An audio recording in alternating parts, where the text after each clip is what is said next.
sheria za kimataifa, kikanda na ibara 14 ya katiba yetu inampa kila binadamu haki ya uhai na ulinzi wa haki hiyo na jamii. Haki hiyo inaweza kunyimwa tu kwa taratibu iliyowekwa na sheria. Tume haikuchukulia uchambuzi wa idadi ya vifo kama upekuzi wa msako wa namba, bali imeupa uzito sana uhai wa binadamu na heshima kubwa anayostahili kila maiti baada ya kifo, ambao pia ndio utamaduni wetu. Kwenye tathmini yake, tume imezingatia vyanzo vingi vya ushahidi, ushauri wa kitaalamu na taarifa, zikiwamo kutoka kwa wafiwa, waathirika, wahudumu wa afya mahospitalini. Imechambua taarifa kutoka Wizara ya Afya, vituo vya afya vya binafsi, ngazi ya taifa, mkoa na wilaya na maeneo mengine, na zile za hospitali binafsi. Tume ilipokea pia vibali vya mazishi kutoka kwa familia, na vyanzo vingine ni wakala wa usajili, ufilisi na udhamini RITA yenye mamlaka ya usajili wa vifo, mamlaka ya maabara ya mkemia mkuu wa serikali yenye jukumu la uchunguzi wa kisayansi ya jinai inayohusiana na uchunguzi wa vinasaba, halmashauri za miji na mikoa na maoni ya wataalam wa patholojia na fani nyingine. Tume pia imepata fursa ya kuhojiana moja kwa moja na waganga na madaktari bingwa 80 wa sekta ya umma na binafsi katika mikoa 11 iliyotembelewa na tume, sambamba na picha mnato na mjongeo zilizothibitika kuwa na ukweli. Tathmini ya tume ni kwa jumla ya vifo vilivyotokana na ghasia za uchaguzi mkuu ni 518, ambao wanaume ni 490 sawa na 94.6, na wanawake ni 28 sawa na 5.4. Wingi kati ya vifo hivyo vilikuwa sio vya kawaida, yani unnatural. Vifo vya kawaida sio kisheria, vifo sio halali, sio unlawful. Kifo unlawful ni mahakama peke yake ndio kinakibaini, lakini kwa upimaji na sheria ya uchunguzi wa vifo inatambua vifo ambavyo sio vya kawaida, unnatural, na sheria nchi nyingi ni hivyo hivyo. Kuna vifo vya kawaida, uzee, vifo unnatural sio vya kawaida, ndio vilivyobainika hivyo. Mkoa wa Dar es Salaam ulikuwa na vifo vingi zaidi, ikiwa ni zaidi ya vifo 182, kifuatia na Mwanza 90, Mbeya 80 na Arusha 53. Kati ya vifo hivyo 818, 21 vilikuwa vifo vya watoto.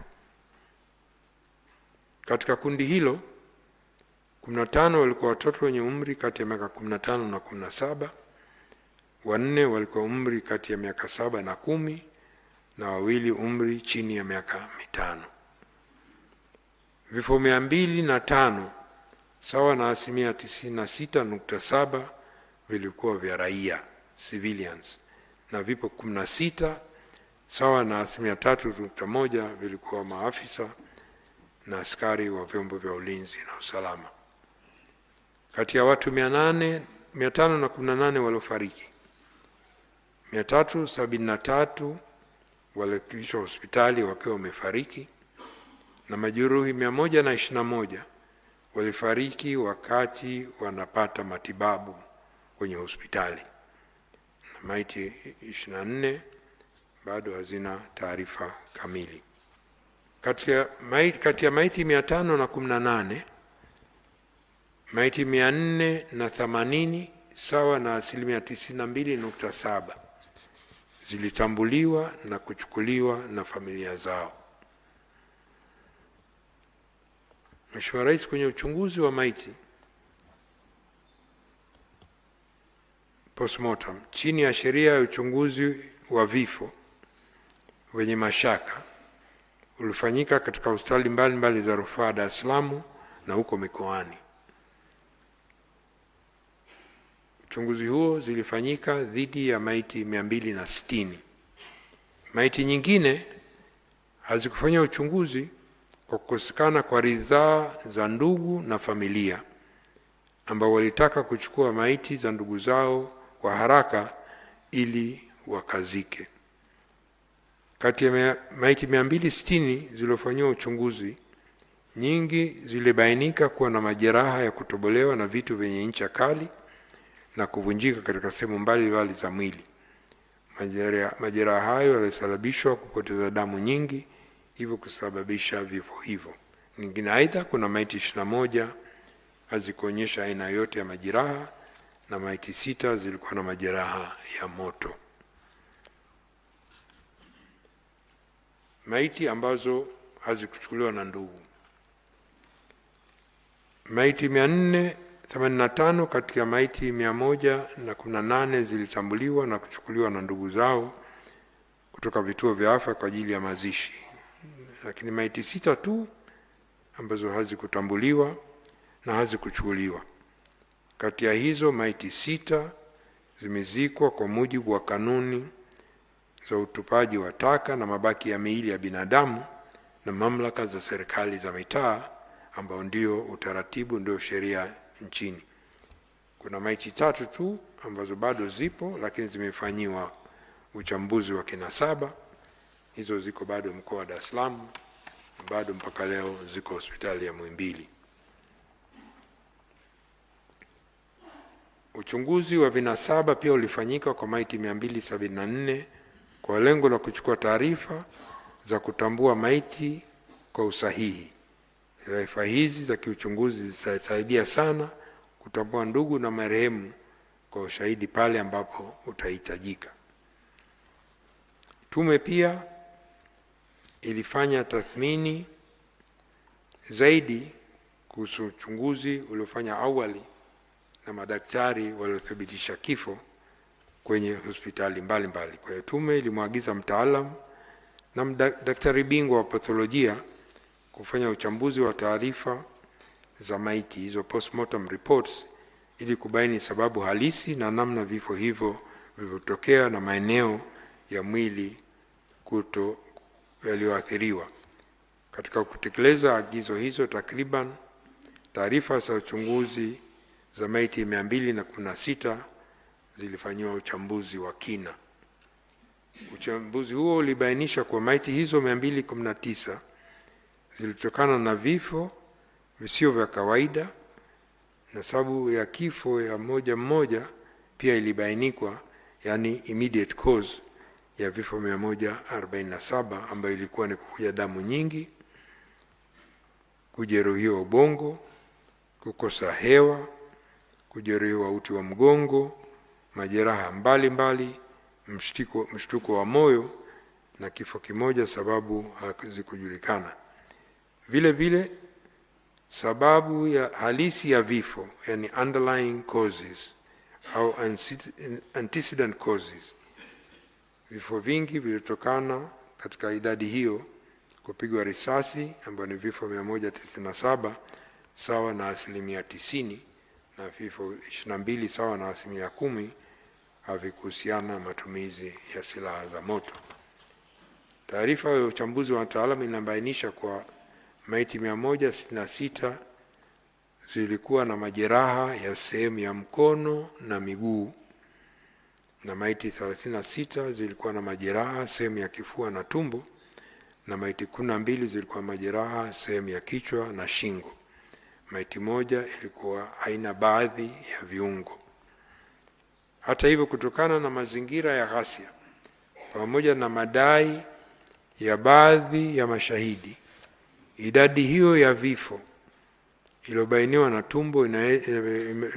na tume inaweza kubadilika kutokana na uwezekano wa kuwepo kwa baadhi ya ndugu ambao walizika maiti za wapendwa wao bila kufikisha kwenye vituo vya kutolea huduma ya afya au hawakupata fursa ya kuja mbele ya tume. Vile vile inawezekana kulikuwa na majeruhi ambao waliamua kutibiwa nje ya mfumo rasmi na wakafariki bila taarifa zao kufikishwa panapostahili. Tume pia ilipokea ushahidi na madai kuhusu watu kupotea au kutopatikana tangu wakati wa uchaguzi mkuu. Kwa kuzingatia ufafanuzi uliotolewa kwa idadi ya vifo hiyo 518 kwenye ripoti ya tume, inaweza ikawa sio kauli ya mwisho, not final and conclusive. Tume inatambua kuwa vifo vimeacha pengo kubwa katika familia na jamii na kuathiri kwa kiasi kikubwa nguvu kazi ya taifa. Madhara yaliyotokea yanasababisha baadhi ya familia kupoteza utegemeo lao kuu na hivyo kuziweka familia hizo hali ya utegemezi wa kiuchumi na kijamii. Tume pia imepokea ushahidi kwa watu 39 ambao inadaiwa walifariki au kupotea, ikiwemo baadhi ambao awali inasemekana miili yao ilionekana kwenye hospitali au vituo vya afya na kutambuliwa, lakini ndugu zao baadaye miili hiyo haikuonekana tena, na wengine walisema kuwa walizika nguo za marehemu ili kuhitimisha misiba. Hii ni moja ya jambo muhimu ambayo tume imetoa mapendekezo ili ifanyike kazi mapema iwezekanavyo. Tume pia ilipokea madai kutoka kwa waathirika na mashahidi wengine kuhusu watu kupigwa risasi, kujeruhiwa au kuuawa katika maeneo ambayo hayakuwa na ghasia na vurugu. Kuna madai ya watu kupigwa risasi kwenye makazi yao, ikiwa pamoja na ndugu, ikiwa pamoja na ndani ya nyumba au sebuleni au ndani ya maduka. Hizi ni tuhuma nzito zinazoashiria uwezekano wa matumizi ya silaha za moto kinyume na miongozo na kanuni za kimataifa, kikanda na kitaifa na kuhusu matumizi hayo ya moto. Hili ni jambo jingine linalohitaji kufanya upelelezi wa kina, na tume imeleta mapendekezo kwa mamlaka ya Mheshimiwa Rais. Mheshimiwa Rais, niseme kidogo kuhusu majeruhi. Tathmini ya tume inaonyesha kuwa hadi kufikia 31 Machi mwaka 2026, majeruhi waliokuwa wamehudumiwa katika vituo vya afya vya umma na binafsi walikuwa ni 2390. Kati yao raia civilian walikuwa 2270, 95%, na maafisa na askari wa vyombo vya ulinzi na usalama 120, sawa na 5%. Kuna uwezekano kwa baadhi ya majeruhi hawamo katika idadi hiyo kwa sababu mbalimbali, kwa pamoja na uwezekano wa baadhi ya majeruhi kuendelea kupata matibabu nje ya vituo rasmi vya kutolea huduma za afya na wengine kukimbia nchi jirani, hususan kwa mikoa ya mipakani ya Mbeya, Songwe, Arusha na Mara kwa hofu za kukamatwa. Majeruhi waliopata majeraha makubwa walikuwa 219, sawa na 9.2% ya majeruhi wote. Kati yao majeruhi 197 walikuwa na majeraha yanayotokana na risasi na 22 hayakuwa na risasi. Wengi wa majeruhi katika kundi hilo walazimika kulazwa hospitali ili kupata huduma za matibabu. Aidha, majeruhi 2171 walipata majeraha madogo ambayo walipata huduma na kuruhusiwa. Kati yao majeruhi 833 walikuwa na majeraha yaliyotokana na risasi katika sehemu chini za mwili, wakati majeruhi 126 walikuwa na majeraha sehemu ya juu ya mwili, na uchunguzi wa kitabibu kwa majeraha wote ulifanyika kwenye vituo vya umma na huduma za afya, na majeraha wote hao waliopata huduma kulikuwa hakuna ushahidi wowote wa mtu yoyote katika hao ambayo aliteswa. Lakini pia Mheshimiwa Rais kulikuwa na madai ya kuwepo makaburi ya halaiki. Kulikuwa na madai hayo kupitia vyombo vya habari vya kitaifa na mitandao ya kijamii kusuwepo kwa makaburi ya halaiki eneo la makaburi ya Kondo, Kunduchi, manispaa ya Kinondoni, Dar es Salaam. Tume imefanya uchunguzi ikiwa ni pamoja na kutembelea na kukagua eneo la makaburi, kufanya mahojiano na kupata taarifa ya afisa msimamizi wa makaburi hayo kutoka manispaa ya Kinondoni na kuchukua ushahidi wa wasimamizi wa makaburi ya Kondo. Tume pia imeshirikisha wataalamu mbalimbali ili kufanya uchunguzi wa kisayansi kuhusu madai hayo, ikiwa pamoja na picha za satellite iliyotumika kuleta madai hayo. Maoni ya wataalamu hao, wakiwemo wa uchambuzi wa mbalimbali wa mifumo ya taarifa za kijiografia, remote sensing and geographical information system, ni kwa madai hayo hayakuweza kuthibitishwa. Lakini tume pia ilifanya ukaguzi na kubaini kwa eneo la makaburi ya Kondo lililozungukwa na makazi ya watu na ambayo bado linatumika kwa shughuli za kilimo cha msimu na lina ulinzi muda wote.